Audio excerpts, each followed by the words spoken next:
KDM kini keluarkan jurus jitu untuk memberantas korupsi di Indonesia, termasuk pada korupsi yang terjadi di MBG. Anak-anak telah usai libur dan akan masuk kembali, yang dimana MBG akan mulai dijalankan kembali, di mana kita telah ketahui bahwa di MBG sudah terjadi korupsi besar-besaran. Dan anehnya, dalam perayaan Hari Bayangkara ke-80 kemarin, Prabowo Subianto pun ikut memuji Kapolri karena telah mendirikan 1000 SPPG di seluruh Indonesia. Tidak menunggu waktu lama, seorang polisi aktif yang berpangkat jenderal juga ikut tersangka korupsi. Inilah yang membuat kita muak karena di sisi lain Pak Prabowo telah memuji Kapolrinya, tetapi di dalamnya juga ada oknum yang sangat bobrok perbuatannya. Untuk itulah, Kang Deddy Mulyadi mengeluarkan sebuah jurus jitu jika MBG mau berjalan normal ke depan tanpa korupsi besar-besaran seperti yang terjadi di waktu yang lalu. Seperti apa penjelasan KDM untuk memberantas korupsi di Indonesia ini? Mari kita saksikan bersama. Perspektifnya adalah bukan dibayar dulu termin baru diaudit dulu baru dibayar. Dan itu memiliki keyakinan bahwa pijakannya benar, bahwa apa yang dilakukannya adalah benar, sistemnya benar, dikawal. Setelah percepatan, maka ada pengawalan berikutnya, yaitu output. Ketika menjadi output produk, maka perspektif audit dalam pandangan saya itu harus dirubah. Perspektifnya adalah bukan dibayar dulu termin baru diaudit dulu baru dibayar. Kalau diaudit dulu baru dibayar, maka negara melahirkan pencegahan. Karena negara melahirkan pencegahan, maka perspektif korupsi tidak akan terjadi. Kenapa perspektif korupsi tidak akan terjadi? Karena upaya tindakan, kecenderungan orang melakukan penyimpangan sudah dipotong oleh sistem, di mana audit menjadi dasar orang untuk melakukan pembayaran. Maka orang yang bayar juga tidak akan ragu dalam kerangka ini. Nah, itu adalah tetap memiliki kekayaan alam yang terjaga. Ini penting. 80 tahun kita merdeka, keadilan dan kemakmurannya belum terwujud, tapi kerusakan dan recovery yang dibutuhkan ke depan serta hilangnya sumber daya alam jauh melampaui berdirinya kerajaan yang hidupnya berabad-abad. 80 tahun Indonesia hidup sudah menghisap kekayaan di negeri sendiri sangat besar. Ini problem. Amsterdam, Belanda menjadi kaya raya karena membangun perkebunan di kita, kemudian berhasil menyelesaikan seluruh problem negaranya. Kita sudah merdeka, kok belum kaya juga? Di mana letaknya?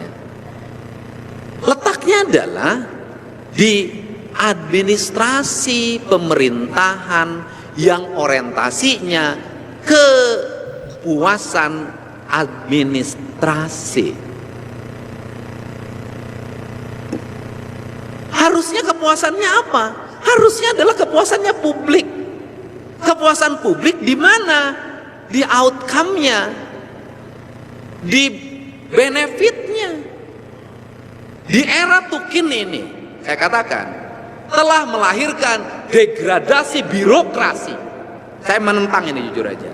Kenapa? Birokrasi bekerja tidak berorientasi output. Birokrasi bekerja berdasarkan aspek administrasi.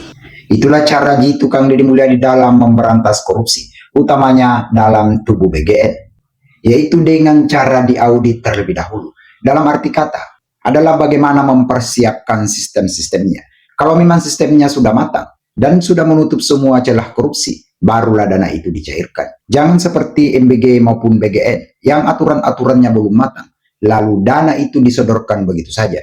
Bayangkan saja, motor pun yang diperuntukkan untuk pegawai BGN yang telah dibayar triliunan rupiah, padahal barang itu baru dirakit. Dan sebagian besar juga belum selesai, padahal negara telah membayarnya. Inilah yang dimaksud KDM, bahwa diaudit terlebih dahulu, di mana Barang-barang yang ingin dibeli maupun persiapan penempatannya itu sudah sah dan ada barangnya. Lalu kemudian diluncurkanlah uang negara. Termasuk peruntukannya barang itu apakah betul-betul bisa mensejahterakan masyarakat atau tidak.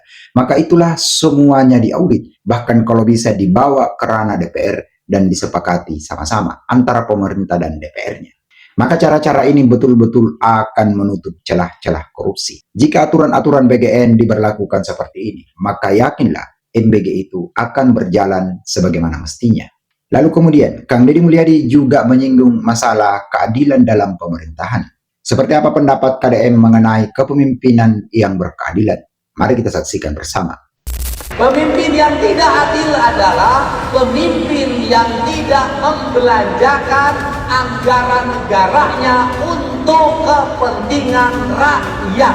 Pemimpin harus menjelaskan ini uang dari mana, digunakan untuk apa. Semua rakyat harus tahu. Jangan berpura-pura membelanjakan uang untuk rakyat, padahal ingin dibelanjakan untuk kepentingan sendiri dan golongannya.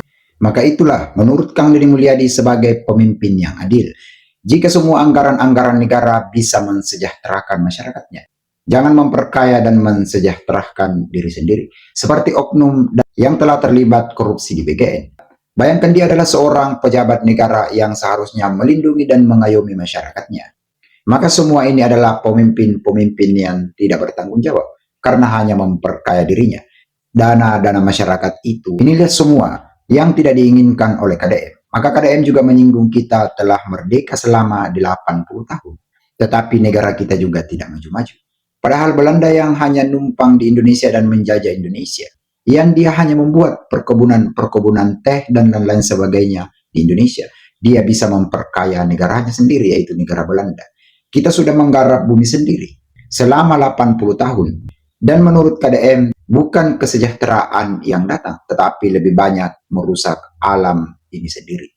Itu bertumpu, karena kepuasan pemerintah tidak bertumpu kepada kepuasan publik, tetapi bertumpu kepada kepuasan administrasi. Seperti apa yang telah dilakukan Kang Deddy Mulyadi di Jawa Barat. Terbukti, kepuasan publik itu puas ke pemerintahan Kang Deddy Mulyadi 99,5%. Dan itu tidak bisa dibantah karena bukan kepuasan administrasi, melainkan kepuasan masyarakat ataupun kepuasan publik. Thanks.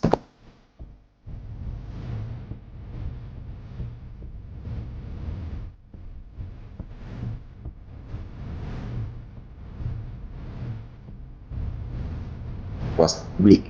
Thanks for watching this video. Success for you all and see you. Wassalamualaikum warahmatullahi wabarakatuh.